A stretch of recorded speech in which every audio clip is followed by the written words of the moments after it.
Peace and healing, family, and welcome to Spiritual Podcast, Spiritual High Podcast. And I'm your host, Empress Chrissy. And today we have Miss Saran Baker to talk to us about some abundance. Welcome, Saran, to the show. Yay! I love how you said that like my daddy, Saran. I'm excited to be here with you. I'm excited to see you. I haven't seen you in so long. But let's drop some science on our friends today. Let's do it. We got a lot of good things in store to talk about today. Tell us a little bit about you and what got you on this abundance and on your spiritual with the financial services. Well, I would have to say I kind of always been on a journey. And it's one of those things how they try to say sometimes the opportunity only comes once. If you miss it, you don't get it back. But, you know, God had been coming back to me multiple times. You need to do this. You need to talk about money. You need to get into this. From the time I was 22, 23 and broke as a church mouse to, coming, of age. And really the turning point was about 4 or 5 years ago, I was trying to figure out two things: how to pay off my student loans and how to accumulate retirement at the same time. Now, if you don't know, I went to college in the 90s. I know I look like I just got out of college. That's okay though. I went to college in the 90s, and what happens in the 90s, they were just giving out loans like cake. Oh yeah. And then I decided I was going to get a master's degree and a master's and another half a master's, right? The half a master's because I got into it's boring. I don't want to do it, right?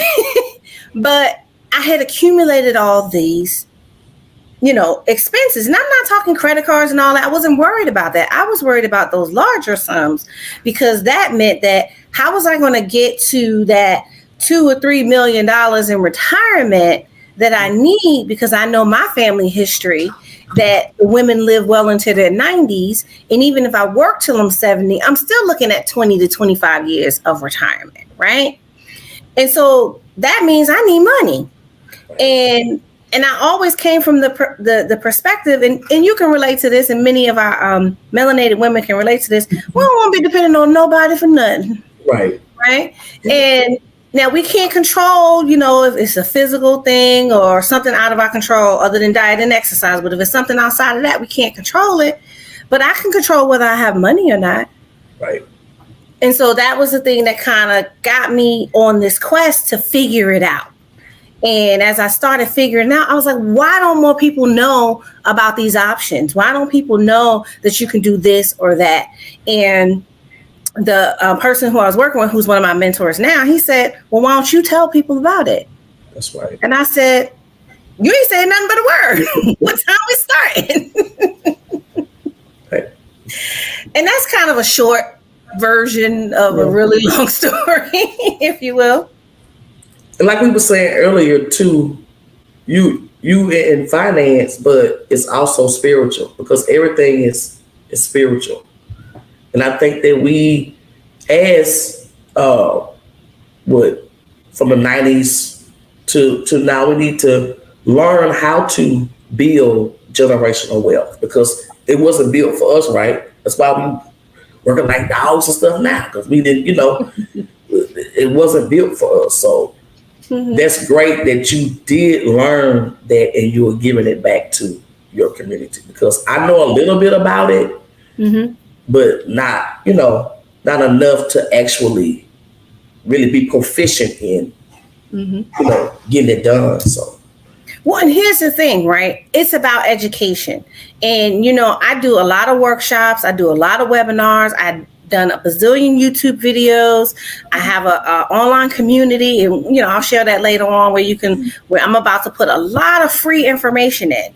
But the big thing is taking the action. I notice so many people, especially us, we get cold feet. We got the information. Now we get scared. Well, the old saying, scared money don't make money. Right? And the reason scared money don't make money is because you put that energy out there. And once you put that scared energy out there, that's what you're going to get back. Right. Mm-hmm. And one of the things that, I've learned over time on this spiritual journey and this and getting back to self and getting back to my powerful self is that, as powerful and as knowing as the universe is, God, whatever you relate to and how you connect to, to the creator, it's neutral. All they hear is your thoughts. Oh, if you have fear of money, then all they hear is, oh, I'm scared to get that money. I don't want it. Right? That's what you're going to get. You ain't going to get it. But if you say, you know what, however it is you want to bring it to me, I will accept. And then we also put some limitations on it. Well, if it don't come through the lotto, I know I'm going to win the lotto. That's the only way I'm going to get it. That's the only way I'm going to make money is if it's through the lotto. That's not true. And so we got to really, and when we talk about the mindset, we get what we think all the time. You might not say it. You might say, I'm happy, wealthy, and wise, but you're on the inside, you're feeling broken, unworthy, and unwanted. And if that's what but you're saying I'm happy, wealthy, and wise, but you haven't convinced your mind to say I'm happy and wealthy and wise, and to push those negative thoughts out every time they come, like tennis, just pat those joints out, right?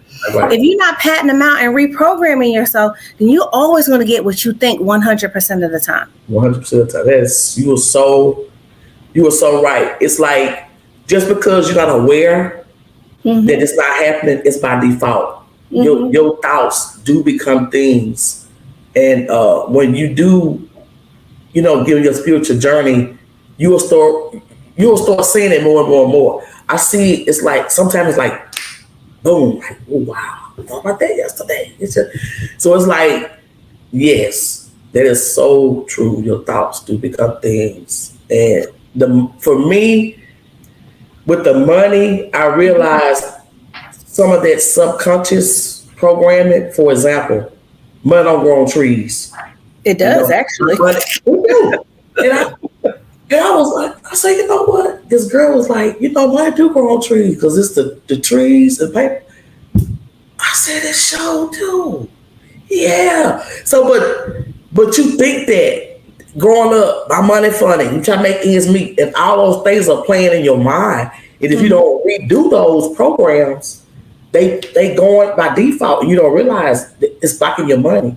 So you have to get those things reprogrammed in your mind, because money do grow on trees, And it's something I learned very early on my spiritual journey. And you and I, we come from different spaces and places, but somehow we ended up in the same spiritual space for the last couple of years, right?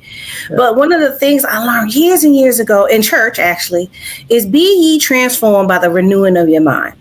And that didn't really resonate with me then. It was just something that they always said. It's Romans 2:2, if I'm not mistaken. Mm-hmm. And it just kept like transforming the mind. Well, I ain't transforming my mind. I'm me. I'm gonna be, whatever. You know how we get all cocky about whatever. And I'm a New Yorker. I'm born and raised New Yorker. So we think we know everything, and our way is the way, right? But now, years and years later, 20 plus years later, I totally understand the transformation of my mind is where the power always existed, because it's what I believe about myself, is what I think about myself, is what I feel about myself that will allow me to tap into abundance, right? And something I heard recently on a podcast, I was listening to Michael Beckwith. He's Agape Spiritual Center out on the West Coast. And he said this one thing, and it really, really just kind of tapped in. It was two things he said. The one is, they used to say back in the day, where there's a will, there's a way. Right. But would you believe that's a limiting belief? Because where there's a will, there's thousands of ways. There's thousands upon thousands upon thousands of ways. And as a matter of fact, let me replace that. There's infinite ways. Right. Where there's a will, there's infinite ways to get whatever it is you're trying to get done. There's infinite ways to create wealth. There's infinite ways to create generational wealth. There's infinite ways to build your account. There's infinite ways to grow your career or your business, or to make friends or find love or find relationship. There's infinite ways, but we limit ourselves because we say where there's a will, there's a way. Right. And the thing is that ties back into the second point that really has resonated in the last couple of weeks is, we say, everybody mama and them already said to you one or two times, if you keep crying, I'm gonna give you something to cry for. Yeah, right. Right. Yep. And in that example, it's like the universe is saying, all right, well, if you keep acting broke, I'm gonna keep giving you broke. If you keep acting rich, I'm gonna start sending you opportunities to grow. Right. And what are these words that we're saying to ourselves? And for me, over the last couple of weeks, I meditate in the morning. And one of the things that I say to myself and to the universe is, thank you for the opportunity to grow emotionally, spiritually, and financially. And thank you for the opportunity to teach others to grow emotionally, spiritually, and financially. Because it's not just about me, because if I learn the gift to teach others to be emotionally, financially, and spiritually whole, or to at least change their perspective to get in the right direction, how much greater is that for the entire community? It is. It's great. It is. Because when you realize, too, that we actually are one, right? So whatever you give to others, you give it to yourself and vice versa. Mm-hmm. So you're absolutely right. That's so true. Those little sayings, they subtle, but you're right, they powerful because that's your programming. It's rehearsed. If we always say it, then it becomes a part of the song. It's like that song you can't get out of your head. I was just unfortunately singing "This Is the Song That Never Ends." I don't know how it got in my head. Right? I don't know where it came from today, right? But it was just like, okay, enough. You're not going to keep singing that in your head. For what reason, right? But if we keep saying there's not enough, if we're always thinking about the feast and famine maybe that we experienced as kids growing up, or we're always thinking about our traumatic experiences that we had, if we're always thinking about the bad that happened, right? Mm-hmm. And so if you take all those things and put it in a little pie chart and just use the number 100, you might be able to pull out about 30% of things that were actually negative, which means you're leaving 70% of the good unattended. Right. You're leaving 70% of the good unnurtured. You're leaving 70% of the gratitude you could be showing undone. Because the more we're grateful for where we are, what we have, and where we're going, the more the universe will say, you know what, she just is grateful to just have kept them lights on. And again, you could be at the end trying to keep your lights on. You could be at the top trying to keep your business going, right? Right. It doesn't matter. Or you could be already at 6+ figures, $1 million, trying to figure out how to go to the next level. But you got to be grateful for where you are, because all those things come with challenges. And if we keep focusing on the challenges and not the opportunities, we'll miss all the opportunities 100% of the time because we're not looking in the right direction. Right. That's why I hate those 3-day challenges. This challenge, and I'm like, well, everybody can't figure it out yet that we need to change that. All these challenges, that word itself is low vibrational. You need to.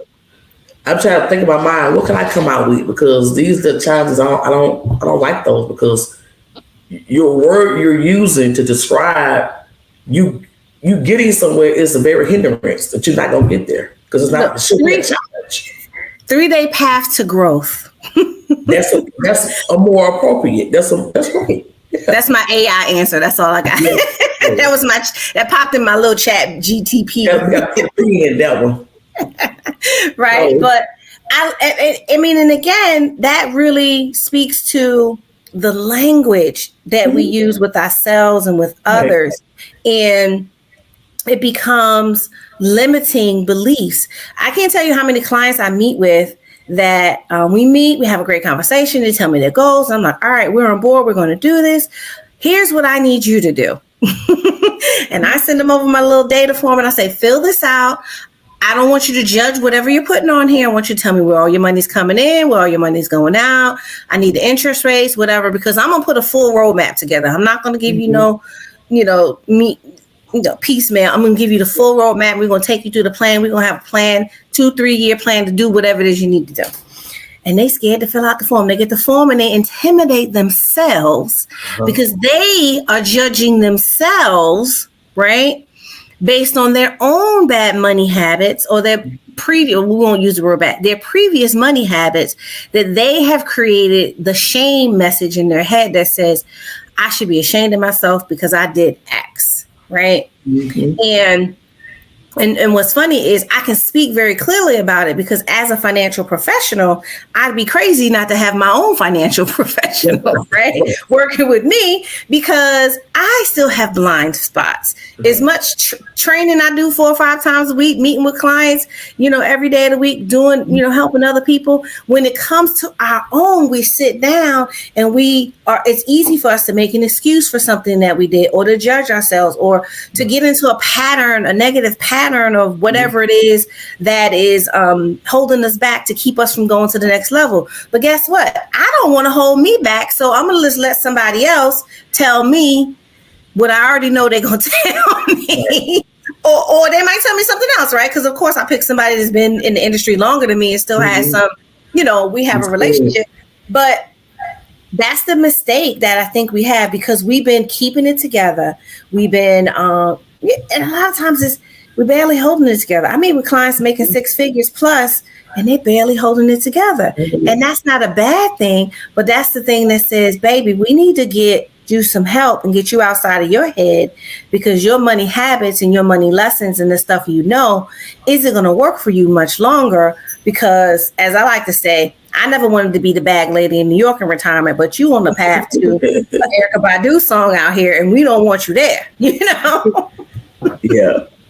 I think we spend too much too. I think I've been guilty of that. I think when you make a little bit more, the number you kind of like unnecessarily spend. So yeah, you're right. Like the more you make too, I can afford that. I can get that. And then this stuff start to add up. So yeah, right. You breaking up? I'm breaking up. Can you hear me? Yeah, I can hear you now. Okay. Yeah, but it's just one of those things. It's one of those things you said we spend too much, right? It's relative. It depends. It really depends. And I think that it depends on what your goals are. If your goal is to travel the world, which happens to be mine, if you're spending most of your money on travel, well, you're focused on the goal.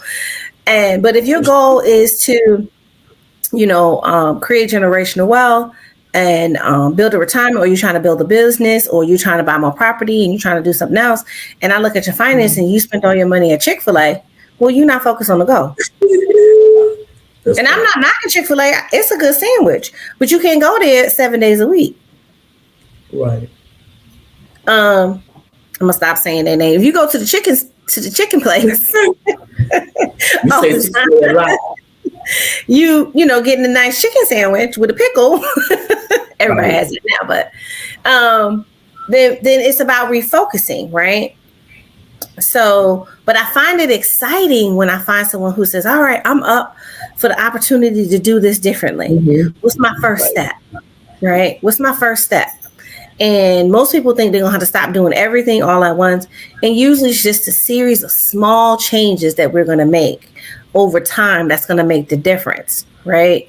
And I know you and I, we've talked about this multiple times, the compound effect, right? There's a whole book about it. The compound effect. It's the little things over time, right? And I shared this in my money group with the ladies the other day, is I gave myself 20 hours extra a week because I felt like I didn't have enough time. I was like, I don't have enough time. So I said, you know what? I'm going to give myself 20 extra hours a week. So what I did was I got my behind up at 5 a.m. Okay. And I stay up till 10:30 every day because now I got almost 16 hours in the day to do whatever it is I want to do or to get done. And so essentially I gave myself more time to get things done by incrementally changing my habits over the last couple of weeks. Now I started with 5:30 and I realized I needed 30 more minutes in the morning, right? To, kind of wake up. So I said, let me move it to 5. And I got to 5, and now I'm out of my house 6:30, 7 o'clock every day to wherever it is I'm going. And when I get there, wherever, and the places that I go when I leave, my different offices, I'm there by 7:30. So that means between 7:30 and 5:30, 6 o'clock, I'm able to get more done than most people because you're not even at work yet, right? And in some instances, between 7:30 and 8:30, I can get more done just because of focus time. There's no distractions. There's no people around me. And I'm like, let me bang out 15 things on my to-do list. Mm-hmm. So that's one thing. And I do it on Saturday and Sunday too. Mm. And so most people think, oh, it's Saturday and Sunday, I need to sleep in. No, you need to get up. Because if you can get up on Saturday, get all your Saturday activities done by 7 or 8 o'clock, you still got the whole day. So you said my sleeping day on Saturdays. But you know what? I did try that 5 o'clock thing, but I think why I failed, I didn't put it that way. That was a good tip you gave. You said you gave yourself 20 extra hours a week. I was just saying, I need more time. Let me get up earlier. But I didn't program it like that. I need to try to do that. Like, I'm giving myself 20 extra hours a week because I really do, I really do need it. So I'm gonna try that. I'm gonna try that tip. I'm gonna try to do that. Yeah. But the other thing is the why. I had a strong why. Yeah. So my why was, you know what, Saran, do you want to be stuck here in the same space and place doing the same thing a year from now? Right. And the answer was a resounding no. And so I said, well, what do you need to do to give yourself the time to do the actions and the activities you need to do to get to your next level so that you're not in the same space, not physical space, mental space, workspace, career-wise, business level, right? And the answer was easy. It was like, well, you know what? Get up. So a lot of times I'm waking up like throwing the covers off, pushing the dog. We gotta go. and don't get me wrong. Am I saying I'm a perfect executor? I actually keep track, right? I've been writing it on a little sticky note, and I keep track to write it down. So today I got up at 7, which it didn't derail my day too much, but I noticed about a week ago I got up at 7. It derailed the entire day because I didn't have time to have my meditation in the morning. I didn't have time to make my coffee. I didn't have time to sit and just be for 10 to 15 minutes before I started my day. I didn't have time to do my gratitude practices. I didn't have the time. I was literally rushing out the door like the haired lady, hair on fire, bags, papers flailing. And it changed the trajectory of the entire day by just those 2 extra hours. At that time, I was doing 5:30. So this the hour and a half of extra sleep. And I had to ask myself, was the hour and a half of extra sleep worth having the rest of your day be hurried and out of control per se? And so I had to ask myself better questions. Again, what do you really want, right? Mm-hmm. And if my goal, one of the things I give gratitude for is the ability to teach people to be financially free, emotionally free, spiritually free, then I need to be my best self to be able to do that. Right. That's one thing that's one thing I had to really get down into my authenticity. I want to be doing the things that I'm putting out. I want to be living that way. It's very important that you are, because you're your first client, right? You're your first client. So that's so true. And that makes it harder, right? So again, I told you I have my own financial person too, but I have to be who I want to work with. We attract who we are, not what we want. And so if I'm looking for a specific type of client, a specific type of person who's ready to do work and get things done, I have to be that way too. That's right.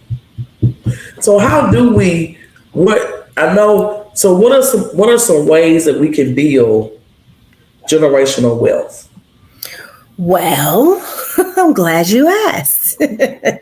Well, I would say the first thing for me is building a strong spiritual foundation in your family, right?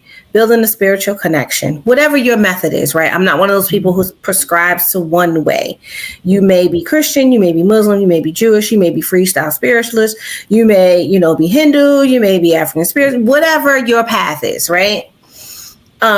Be strong in it and dedicate yourself to your belief system and tapping into that higher power, right? Because that's going to be your number one way to be able to really feel the abundance, because most people think abundance is finance, but abundance is peace of mind. Abundance is a safe place. Abundance is a place where you feel loved and you can give love, right? And of course, it'd be great if all those places also had financial means, if that makes sense. And so, when I talk to people about building generational wealth, the first thing I want to know is, what is your goal? Do you want to build wealth for your kids, your grandkids, your great-grandkids, your great-great? What are we talking about, right? And so we can get into the technicalities, but it's really financial vehicles. What financial vehicles are you using? And so I don't limit myself to one financial vehicle. There's a lot of ways. So you can look at different ways. Now, I will say that there is one number one way that I feel like that you can do wealth, that is the easiest and it's tax-free, is life insurance. And many people don't know about it. Many people have only heard about, just burying people. But Trump got a life insurance policy from his daddy. He got some money out the life insurance policy now we're not going to talk about politics, but he got that money. Warren Buffett's family left him money. What's his name down south? The rapper left him money. Master P. Master P. Yeah, I can't think of his name. Left him money, right? And you think, oh, well, that don't mean nothing. It was only $25,000. It was $100,000. Well, guess what? If I said to you right now, Queen Chrissy, I'm giving you $100,000 tax-free, what's your plan? Oh, I'm building my business. What's your plan? So you're building your business. Well, what most people find is when they come into large sums of money, right? Most people say, I'm going to just pay off my bills. Well, guess what? If you got $100,000, $500,000, $1 million cash tax-free, then most of us, we probably got like $50,000 in debt, unless you had crazy student loans like I used to have. You probably got like $50,000, but now what you gonna do with the other $950,000? Right? You're gonna go buy a house for cash, which is madness, right? And don't get me wrong, because we see it on TV all the time. They say, "Oh, they're buying cash." That's not true. They're using a financial vehicle to use their cash as an asset to leverage, so they don't have to go through the mortgage process, but they're still using somebody else's money while their money sits in a cash account collecting interest. Right. So those are the things that we miss, because we see all these videos and we see these TVs and we take things for face value. But when you pull back the covers on it and get the details, they're really not doing exactly what they say they're doing. Now, they're not lying to you. They're just giving you the highlight. Right. They're not telling you that, okay, I'm going to use this private equity cash account that I got invested in some REITs that I don't have to take out, but I'm using it as collateral for the bank to give me a cash loan that I don't have to pay a mortgage on. Now, I'm going to pay a little bit of interest, but I'm going to get this house. And then I'm only going to keep this house for a year, and I'm going to sell it again, get the profit out of it, pay that money back while my other money was already still earning money. Right.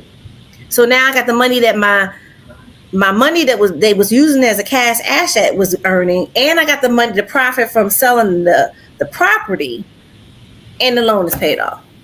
It's a game. It is a game.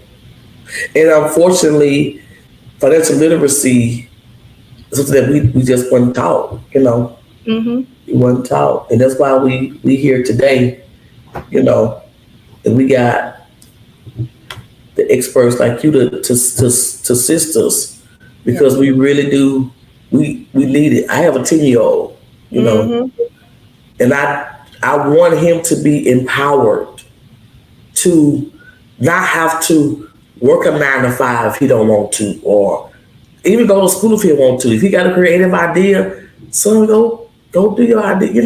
Yeah. Not that you don't have the freedom to do because you burdened with debt or you burdened with, you know. So it's very imperative that we get educated, and that's why too I started this podcast. I'm like, I want to learn and also give back what I know too, so I can help, and help us grow as a community. Well, here's the thing too, and I was sharing this with you before we got on, before we went live. I get messages from clients. They want to inbox me these. Oh, look at this TikTok. Oh, look at this reel. Oh, look at this message. I want to do this, and I always call them like, set your appointment up. Send me your data form, because you listen close. Yes. Everybody watching this podcast, stop trying to go to the 404 financial class and you have not mastered 101. Right.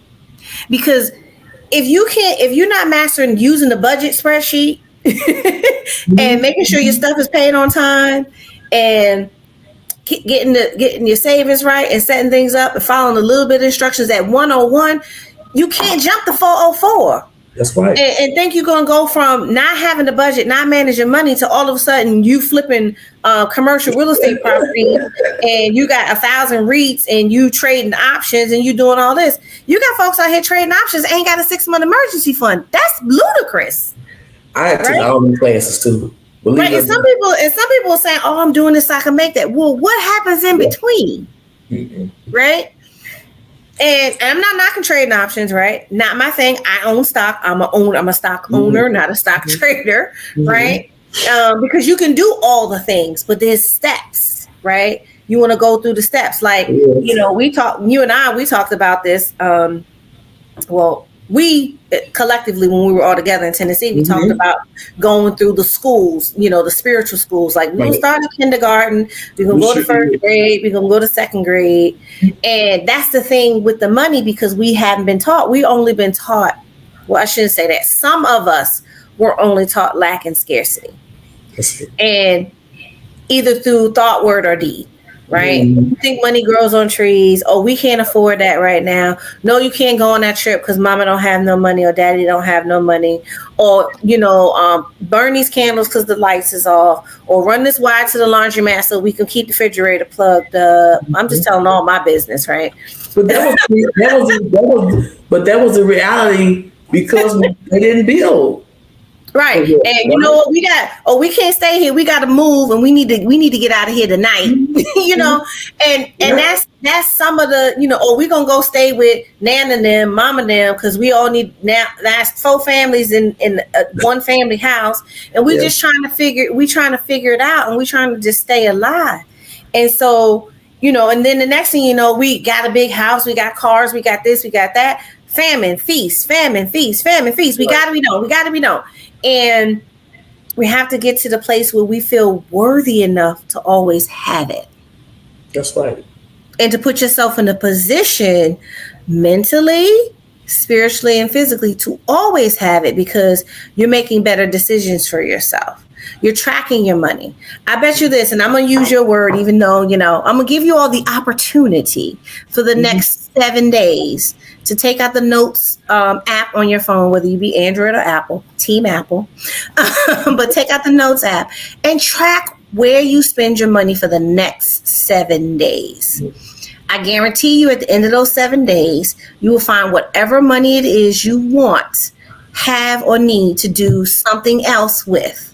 And I mean, from if you paid a bill, if you traded a stock, if you went through the Dunkin' Donuts line, if you got Burger King for lunch, you spent $3 at the dry cleaners, if you put $1 in the machine to vacuum your car out, track it. I promise it won't hurt.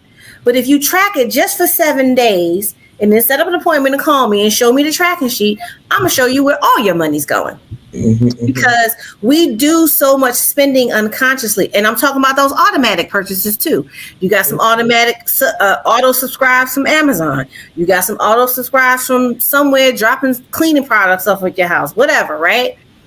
Track it. If it's going on your credit card, if it's cash, if it's debit card, track it. And once you start tracking it, you can control it. If you don't track it, you don't control it. Because the tracking gives us a wake-up call, like, wait a minute, on the 7th day, whatever day of the week that is, you look at it, you're like, man, you know what? I did not mean to eat out twice that day. I'm going to do a better job. I'm going to prepare my meal so I have my breakfast and lunch. Not because eating out is bad, but because you want to refocus your dollars a certain way. Right. Yeah. And even if you're making, and I tell my 6+ figure clients that you're wasting more money doing this, you're going to have to keep working and working harder, because you could be redirecting this money towards your future. Because $1 today is worth 5-10 years from now. So if whatever you're buying, you can't pay 5 times it, then maybe you should reconsider buying it. Or if you can't buy it twice comfortably, maybe it's not really a sale. Right. Oh, it's 50% off. Yeah, they already marked it up 100%, so they can mark it down 50% to sell it to you. 50%, which is the regular full price. Now, when we get down to 10%, maybe we talking.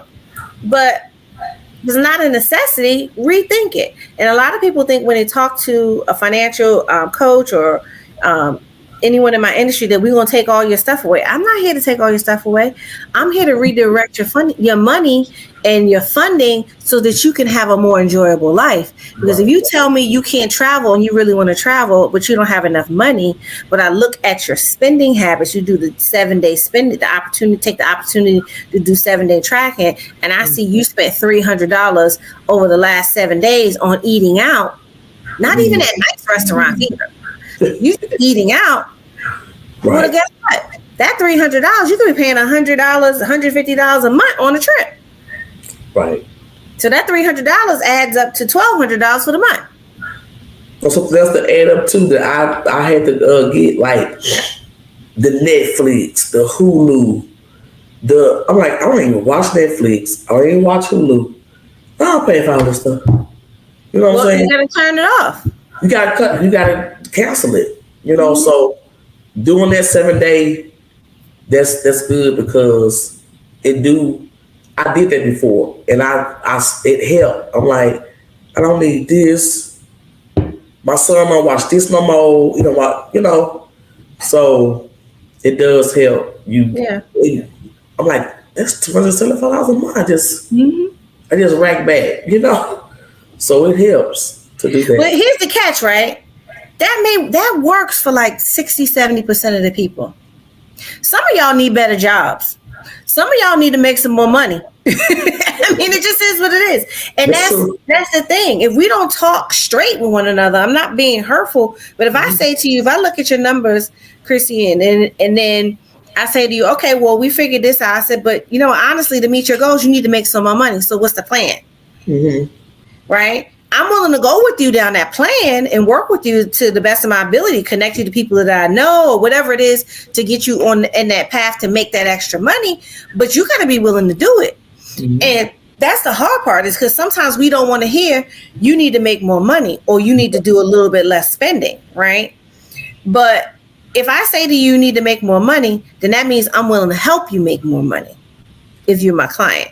Now, if I give you the formula to make more money and tell you what to do and you don't do it, well, you show me you don't really want to do it. So I'm going to pull back my time, because my time is very valuable. That's right. If you can see, I just got 20 extra hours a week. I am not trying to waste them, because it's nice and warm in my bed too in the morning. That's right. Or cool in the summer, whatever the temperature is. It's nice there too. But I took the time to get back 20 extra hours so I could give more into the community and help more people. And I don't want that wasted. Mm-hmm. And so it becomes important, as we go down this path. And that doesn't mean you have to be, 100% on the path to prosperity and be this super positive person. We all coming out of something, going into something, or getting ready to go into something. You know what I'm saying? As the old church pastor, you say, you coming out, going in, or about to go, or in it, right? Where you at? It just depends. But we're here to encourage one another to the next space. We're here to hold each other up wherever we are and be a listening ear when we can. And I'll use the word but, for me, I'm going to listen to you. But let's get to how we going to move forward. I got about, I got about 5 or 10 minutes of listening. Then it's, what's the plan? What's the plan? Yeah. What's the plan? How we gonna work it? Right. You need me. You need me to show up in my hoodie. What we doing? Right? What we doing? But what are we doing? What is the plan? What are the action steps? And if you say, you know what, I don't know, do you have some ideas? Then that's where we come together as a community and we help one another. Okay, well, what about this? What about that? Let's throw some things up. Let's see what happens. I think we get so discouraged when we don't necessarily have the outcome that we expect from things that we've tried outside of work. If we've done businesses and different things and we didn't get the outcome that we thought we were to have. And I'll give you a real example. If I had quit starting businesses with all the businesses that I had and had taken and endeavored upon, right, to be successful at, and just said, I'm never doing this again, then I would not be recording this podcast with you today, because I'd be a liar saying that I started this business and I've been successful at every business I started. I could name 10 things that I endeavored upon that did not have the expected outcome, but they all taught me something. They taught me enough to get me to here so that I could be successful, right? My very first business out of college at 22 was Amway. Well, Amway taught me the skill and the ability to talk to anybody, anytime, anywhere, for any reason. Yeah, they were marketing, right? Yeah, but that was a part of their training. They called it contacting. They taught you how to just connect with people in a second. So I can talk to anybody, anywhere, anytime about anything for no reason. But that is a valuable skill that I learned very valuable as one of the independent business owners that I still carry with me today. And I was able to take that skill. It didn't work out for me in Amway. They had really good soap, though. Let me just, it didn't work. It didn't work out for me in Amway. But what it did was it taught me how to be in sales. So then in my full-time job at the time I was working at Verizon, I was able to ascend to senior sales roles because I had learned those people skills in that business, right? Yep. And so everything has a purpose. If we can see the value in it, like I said, we can't see. I could look at that and be like, man, I failed. I bought all these tapes. I went to all these workshops. I met all these people. I bought a lot of soap. I could focus on that. Or I could focus on the most valuable thing I got from there was my ability to talk to people. That doesn't mean I didn't have the ability before, but it gave me a stronger sense of self and understanding others that allowed me to be able to interact at so many different levels anytime. Yeah, I met somebody else that said that really helped them. They did the network marketing before. I can tell it really, that's a great asset to take. Really great. Yeah. And the other thing I learned was to always be teachable. Always be teachable. And that to me has been the most valuable, because you can't find me not listening to a podcast, a book, reading up on something that I'm curious about.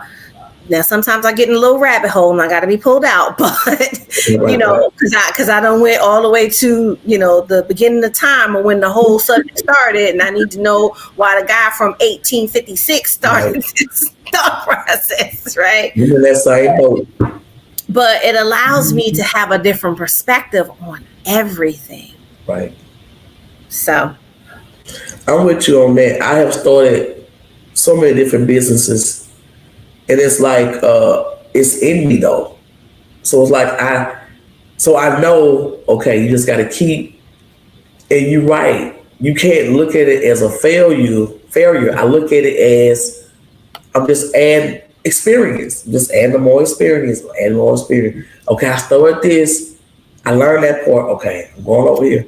Learn astrology, numerology. This, I'm like, well, I don't learn all this stuff. And it's like, but it kind of go together. You can kind of use a little bit, So everything we face with, it's getting you ready for your next step, actually. Yes. Yeah, absolutely. You ready? Mm-hmm. Look, and since you mentioned astrology, it's Virgo season. And I believe we're also in a Virgo moon. We are, and we also are in Mercury retrograde right now. And all those things are exciting to talk about. No, but at the end of the day, as a powerful spiritual being, nothing can change my outlook and the path that I'm going on, because I got myself focused. I got my abundance mindset. I have my thought processes. I have my practices that allow me to push through all those things that they say are supposed to be stumbling blocks or supposed to change your trajectory. But the power, I know, and you know, is within me, and it's what I believe. It's, even if you want to call it the placebo effect, whatever you believe is what it is. What it is. If somebody gives you a patch and says this is going to heal your arthritis, that patch could just be a sticker that you sticking on your body, but because you believe it's healing you, it will heal you, because the most powerful thing we have is our mind.